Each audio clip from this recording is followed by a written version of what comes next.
আমার রান্না বান্না সব শেষ, এখন আমরা খাওয়া দাওয়া করে প্যাকেট কিনে নিয়ে চলে যাবো বিতরণ করতে গ্রামে। ভাত পারো আগে খাই আনি।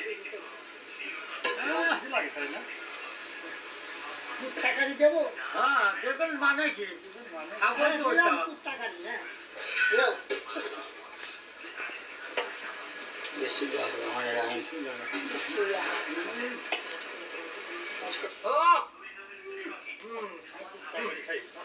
সেই স্বাদ।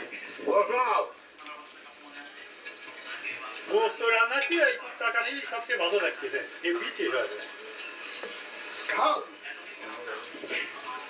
আপনি যাতে আপনাকে দোয়া রেখে